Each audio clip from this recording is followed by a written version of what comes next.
लिखे नहीं थे, अब हुआ नहीं, चलो ठीक। अब देखिए एक्सक्लेमेटरी सेंटेंस से असर्टिव बनाने के लिए हाउ या वाटे से शुरू होने वाले कोई भी वाक्य हो, देख लो ध्यान से, उनका असर्टिव अगर बनाना है तो सबसे पहले हमें सब्जेक्ट लिखना होता है, फिर हेल्पिंग वर्ब, फिर वेरी या एक्सट्रीमली, फिर एडजेक्टिव, फिर एडवर्ब। क्लियर?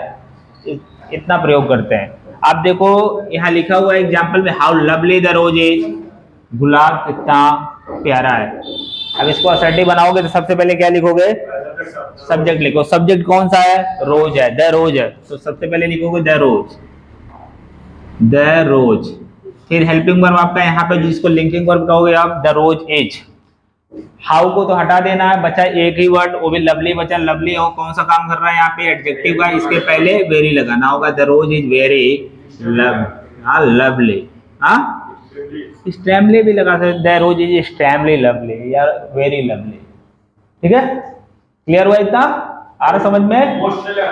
नहीं, मोस्ट नहीं, वेरी या ओवर या स्ट्रेमले, इसमें से किसी का प्रयोग करना जो भाव के अनुसार सही अर्थ दे थोड़ा सा। तो यहाँ पे सही अर्थ दे रहा है, the rose is very lovely.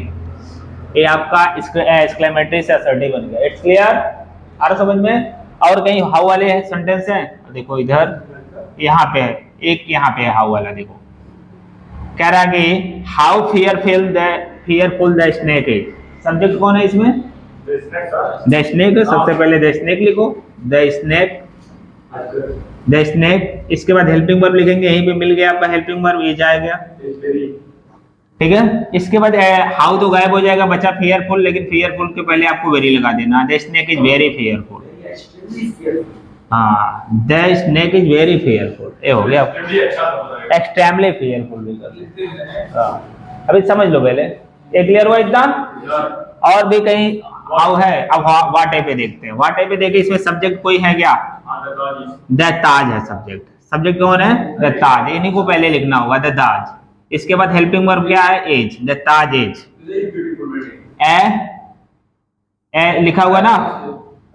हाँ, यहाँ पे लिखा हुआ देखिए, हर कोई भी नाउन हो अगर वो सिंगुलर में हो तो उसके पहले आपको ए लिखना पड़ता है। कोई भी नाउन कभी भी लिखना हो अगर आपको सेंटेंस में, अगर वो सिंगुलर में लिखा हुआ है तो उसके पहले ए लिखना पड़ता है। It's clear? आ रहा समझ में? ये अपने दिमाग में बैठा लीजिए। The Taj is a very beautiful building, BUILDING, beautiful building की बात कर रहा है। ठीक है, ये हो गया। अब यहाँ देखिए एक और वाट है, इसमें कोई सब्जेक्ट है क्या? हाँ, आइडिया सब्जेक्ट नहीं है, वाट हाँ, जब कोई सब्जेक्ट नहीं रहेगा आपको वहां सब्जेक्ट बनाना होगा क्या? इट। क्या बनाएंगे सब्जेक्ट? इट। और हेल्पिंग वर्ब कोई दिख नहीं रहा तो हेल्पिंग वर्ब कौन सा लगाएंगे? इज लगाएंगे हम। It is very good. हाँ, it is very good idea. हाँ, it is extremely good idea, it is very good idea. Over मतलब होता बहुत अधिक होता, जितनी जरूरत नहीं है। ठीक है, आवश्यकता से अधिक। ये इतना हो गया। हाउ से या वाटे से कभी भी कोई एक्सक्लेमेटरी बना हुआ हो उसको असर्टिव करना है तो सबसे पहले आपको सब्जेक्ट लिखना है, फिर उसके बाद उसका हेल्पिंग वर्ब या लिंकिंग वर्ब जो भी है उसे लिखना है, फिर उसके बाद एडजेक्टिव लिखा है अगर तो एडजेक्टिव से पहले आपको वेरी लिखना है, फिर एडजेक्टिव एडवर्ब लिखना है। Clear it? 6 नंबर पे अभी बता रहे हैं वो कैसे बनेगा। इस तरह नहीं बनेगा। हाँ, इस तरह नहीं बनेगा, बता रहे हैं उसको। ये क्लियर हो गया? इसमें कोई दिक्कत नहीं ना? अगर हाउ से और वाटे से शुरू होने वाले वाक्य आएंगे तो आप बना लोगे ना? आप कोई दिक्कत होगा? अगर सब्जेक्ट नहीं है तो आपको सब्जेक्ट अपने से लगाना। क्या लगाएंगे? Subject it. क्लियर हुआ? हेल्पिंग वर्ब नहीं है तो प्रेजेंट टाइम में बोलते समय प्रेजेंट माना जाता है, तो प्रेजेंट में हम हमेशा हेल्पिंग वर्ब क्या लगाते हैं? इच। It's clear? इतना समझ में आया? अगला रूल है, देखो इंटरजेक्शन वर्ड वाले, अगर इंटरजेक्शन वर्ड वाले लिखो रूल लिखो। इंटरजेक्शन वर्ड वाले एक्सक्लेमेटरी का असर्टिव, इंटरजेक्शन वर्ड वाले एक्सक्लेमेटरी का असर्टिव निम्न तरीके से बनाए जाते हैं।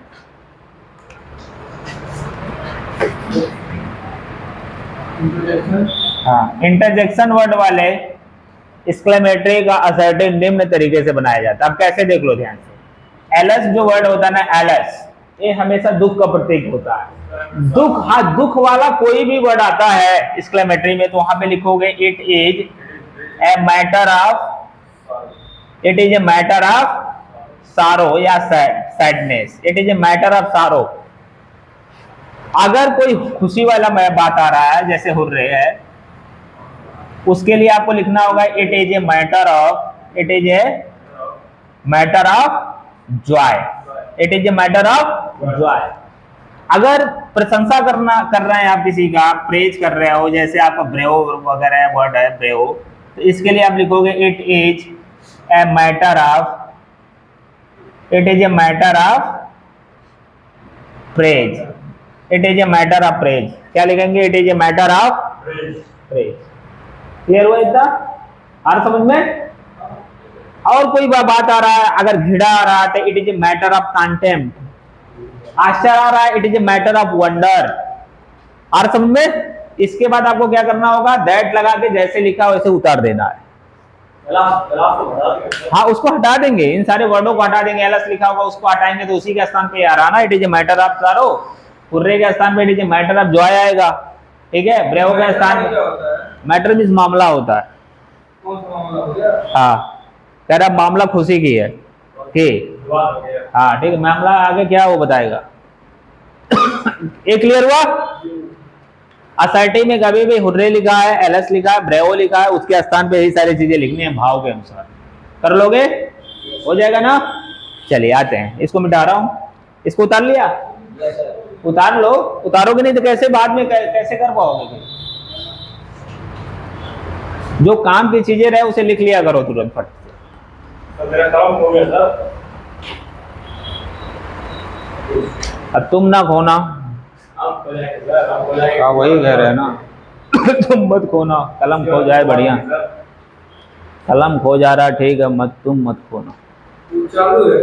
अच्छा ठीक है, वही कह रहा था मैं।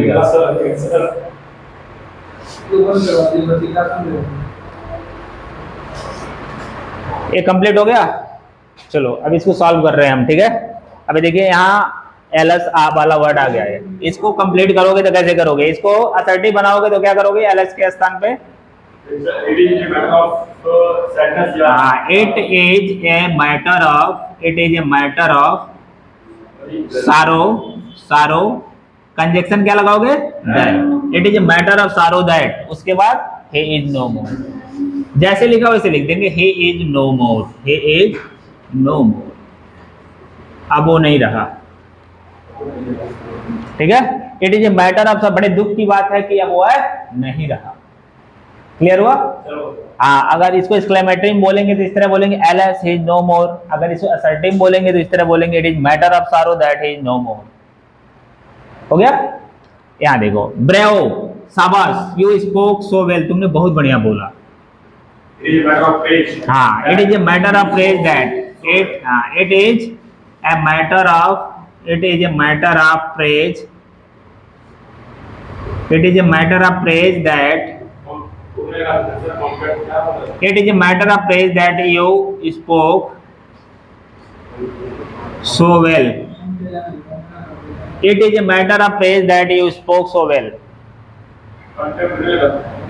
नहीं, वो घृणा थोड़ी हो रहा है, कंटेम्प्ट में घृणा वाले में लगाते हैं। Hurray you my old friend has come. अभी कह रहा शाबाश, कह रहा अरे वाह मेरा पुराना दोस्त आ गया है, तो हो जाएगा it is a matter of, हाँ it is a matter of joy, it is a matter of joy. Joy conjunction क्या होगा? दैट। माय ओल्ड फ्रेंड की जगह पे आपको पूरा को पूरा वही लिखना, my old friend has come, my old friend has come. देख लो, क्लियर हुआ इतना? इतना तो समझ में आ गया होगा पूरा। हाँ, अगर किसी भी एक्सक्लेमेटरी सेंटेंस में हुर्रे लगाओ, एलएस लगाओ, ब्रेवो लगाओ और कोई इंटरजेक्शन वर्ड लगे हो तो भाव के अनुसार उनको हटा दिया जाता है। इट इज ए मैटर आप लिख करके हो जाएगा। हाउ और वाटे लगा हो तो उसको हटाते हैं कैसे? सबसे पहले सब्जेक्ट, फिर हेल्पिंग वर्ब, फिर एडजेक्टिव से पहले वेरी या एक्सट्रीमली का प्रयोग करके। अब बताने जो जा रहा हूं, मान लो कोई वाक्य ओ दैट से शुरू हो, इफ ओनली से शुरू हो, वुड दैट से शुरू हो, तो क्या करना होता है? आ रहा समझ में? कोई वाक्य अगर हो, अगर ओ दैट से शुरू हो, रूल में लिख लो, यदि exclamatory sentence O that, would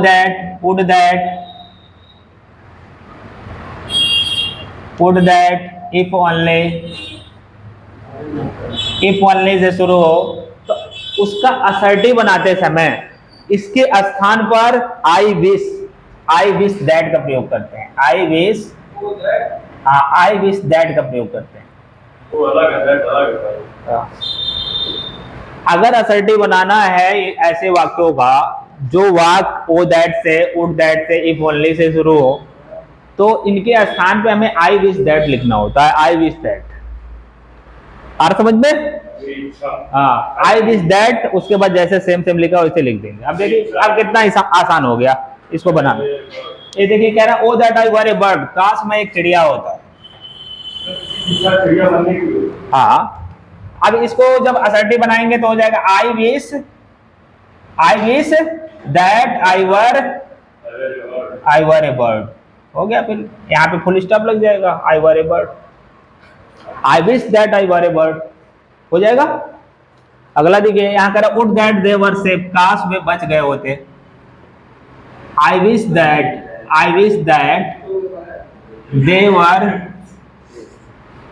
they were safe, काश वो सुरक्षित होते। If only I could see my father again, काश मैं अपने पिताजी को दोबारा देख सकता। ठीक है, हाँ। इफ ओनली के जगह पे आई विश करना होगा। आई विश दैट लगाओ या वैसे I wish I could say my father now, ऐसे होगा। ये आपका एक्सक्लेमेटरी से असर्टिव बनाने के पूरे रोल हो गए। क्लियर? हाँ, हो जाएगा यार, कोई दिक्कत नहीं है ना? हाँ, आई विश भी रहेगा तब भी सही है। ठीक है, कभी कभी कंजक्शन कहीं कहीं नहीं भी मिलेगा आपको, वो अंडरस्टूड होता है। अंडरस्टूड समझते हो ना, कि बस समझना होता है, उसको लिखना नहीं होता। हाँ,